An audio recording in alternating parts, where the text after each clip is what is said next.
Welcome to Take It from the Ironwoman. My name is Susanne Müller, your host and the Ironwoman. This podcast is about empowering yourself and others to make real changes in the world. You will hear from everyday, smart, sophisticated, hip people like you and me. Not everybody has to be an Ironwoman to impress the world.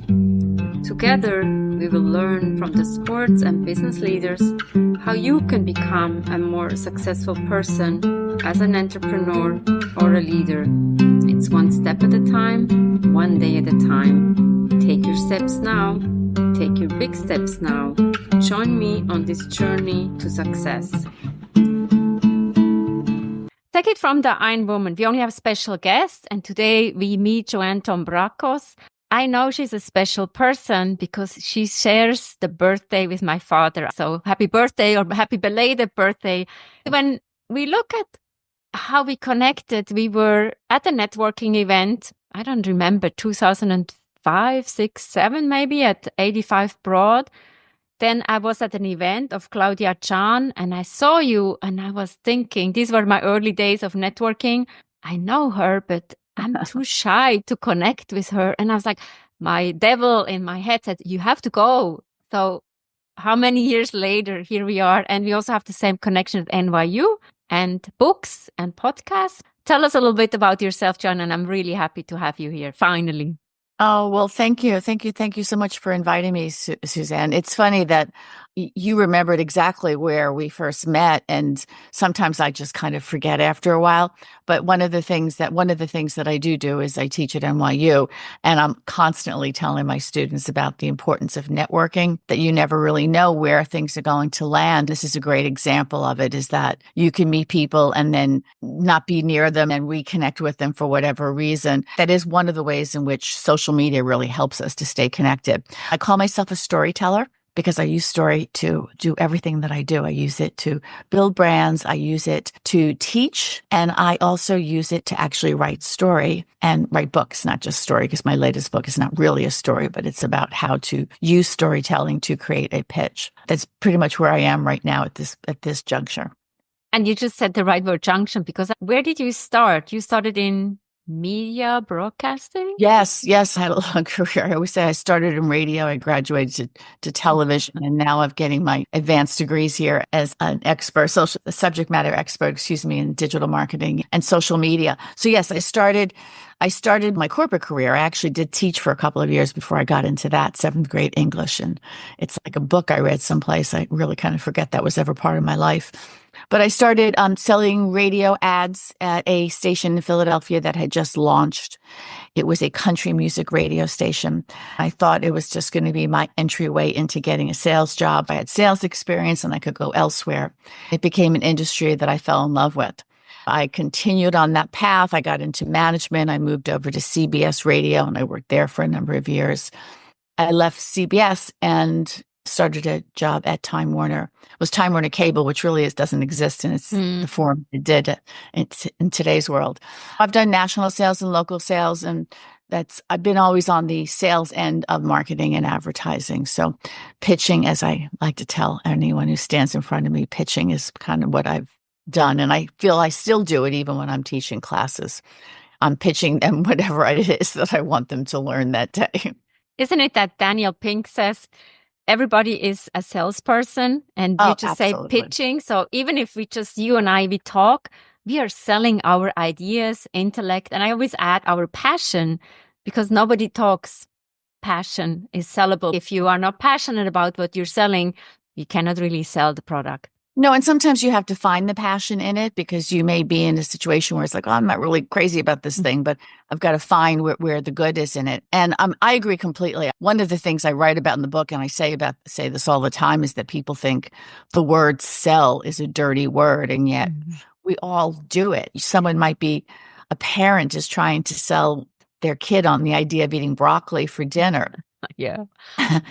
But you say the word sell and people want to cringe and they want to back out of the room. But if you think about it, we're all doing it in our personal lives. And it really is, it's what drives revenue in the companies. No matter what part of the company you are, the ultimate end game is that we're there to create revenue, and that's selling. Selling. So you have to say it quietly. People get crazy. Maybe we should say it loud. Selling. Selling. Or is it sailing? Sometimes we need to use the word in a different way. So it's sailing into a better harbor or do something better. There you go. There you go. Yeah. Yeah.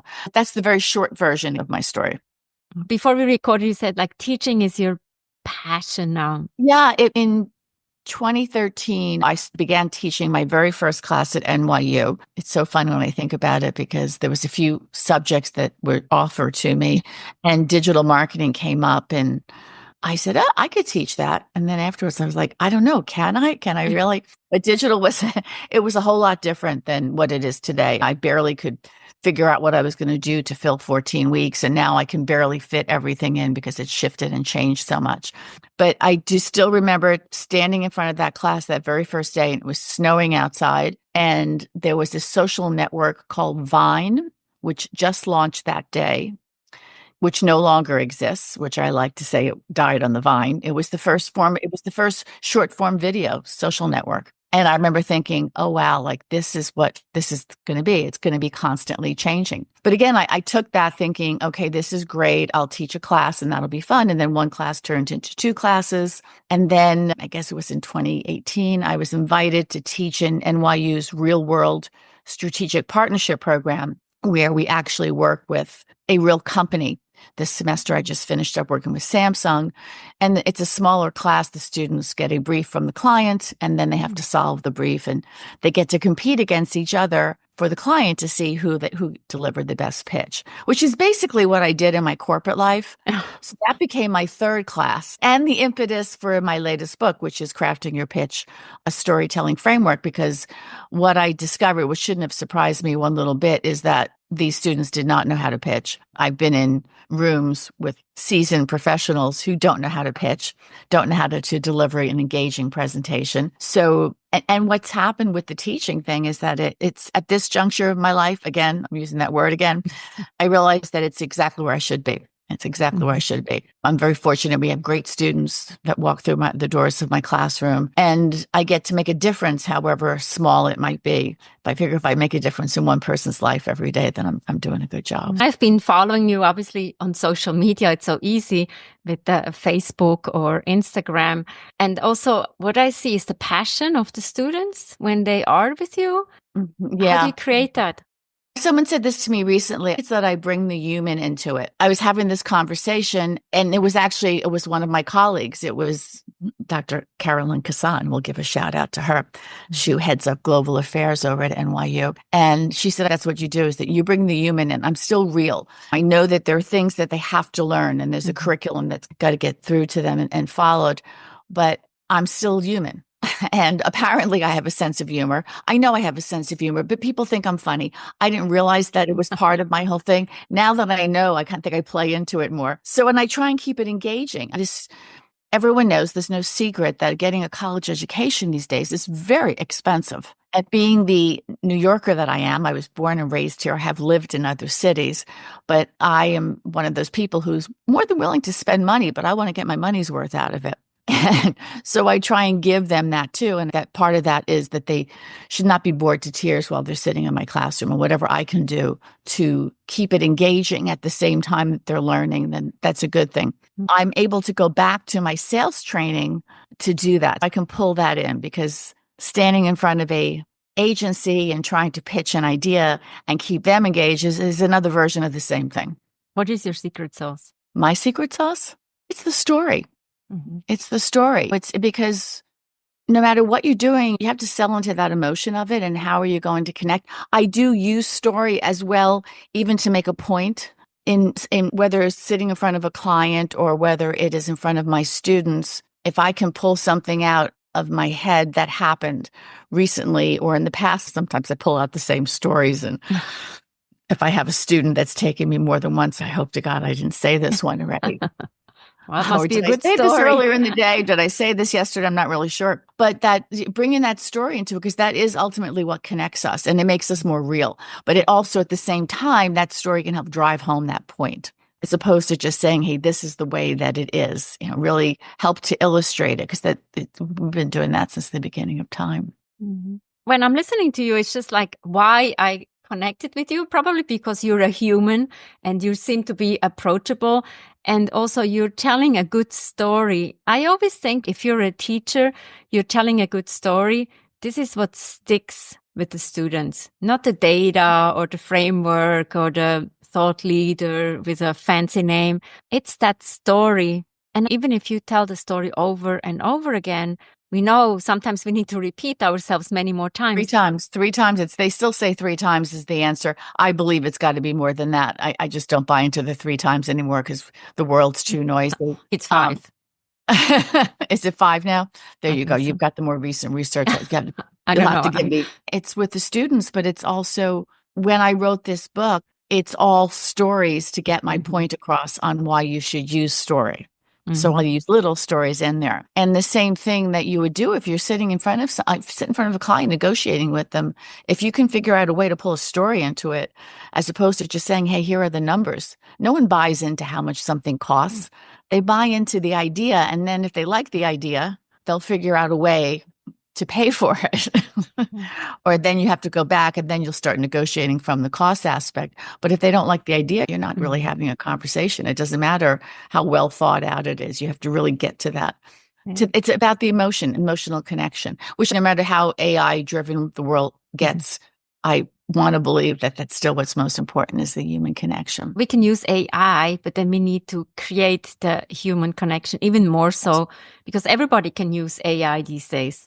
But then how can you be different? It's the human element and it's a passion that you are bringing with you. I can see how it can really benefit people, even in the creative process. I'm just about to start to experiment with Claude because I'm told that's the best one for creative collaboration. But it's also that goes back to asking the right questions, which again is the human part of it. It's always the human part. It's the human part. I had someone early on in my career, don't ask me who it was that said it, but said to me that if you ask the right questions, this was years ago, you'll get all the answers that you need to sell that client. And if you think about that, that's applicable to anything. It's to how am I going to connect with Suzanne? If I ask the right questions, we're going to figure out a place for that. And it's the same thing now with AI. If you ask the right questions, you'll get it to help you and not be you, if that makes any sense. Because the stuff that I've seen when people aren't asking the right questions is boring beyond belief. I just wanted to say the more specific you are, and that's what I see as a coach. Also, as a coach, the more specific your question is, the more colorful the conversation can then go. Absolutely. And you have so much context to work on and make a better life for the other person. Bringing in your stories to go back to the storytelling and asking the questions and thinking at the same time. I mean, as like yourself, I have a podcast, so I have my list of questions that I want to ask, but other ones will come up based on what that conversation is, and that's what we call critical thinking, which I do worry that people are not honing their skills as much in because so much is so easy for us to figure out. There's so many things that we just don't have to do that technology has allowed us to. This whole idea of that the refrigerator telling me that I need a quart of milk is lovely, but do I really need to have the refrigerator tell me that? Can't I just open the door and notice that? Little simple things like that I do. It does worry me that it's going to affect our critical thinking skills. We need to rename critical thinking into something fancier, and then people might work on it. And you mentioned exactly where I wanted to go to your podcast. Tell us a little bit more about your podcast. What is the name, where we can find it? Yes, my podcast is called Marketing, Mindfulness, and Martinis, and it's on Spotify and Apple Podcasts and wherever you get your podcasts. And maybe if I get my act together soon, you'll be able to follow it find it on YouTube as well. And that started as a passion project during the pandemic. I had been thinking about starting a podcast for a long time, but it was just one of those things that, like, who has the time? I just didn't have the time to do it. And then suddenly, we were in the pandemic, it's like, oh, yes, I have the time now. That was interesting too, because, and as a coach, you'll appreciate this, but I enlisted the help of some of my students that had been in that first section of classes where we had been in person and then went online, because there was a very special connection there, because we were all kind of in this beginning of this crisis together, and asked if they wanted an unpaid internship to help me get this thing going, because at that time I had no extra money.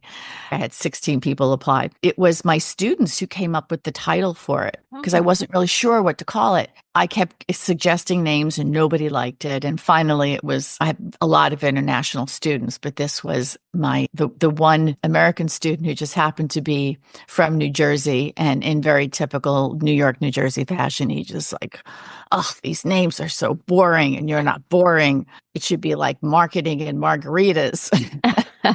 And I said, well, I don't really drink margaritas, but I do drink martinis. That's how the name happened. And again, it was I tell people, we don't always see ourselves the way others see us. They all saw me as, I have to have some fun in there. And I was thinking, well, I'm a professor and a marketer, so it's got to be a little more stable. And that's how it happened. So it's really a passion project. I did pass my 100th episode this past fall. And we've kind of been on a little bit of a hiatus the last couple of months, but we'll get back up and running.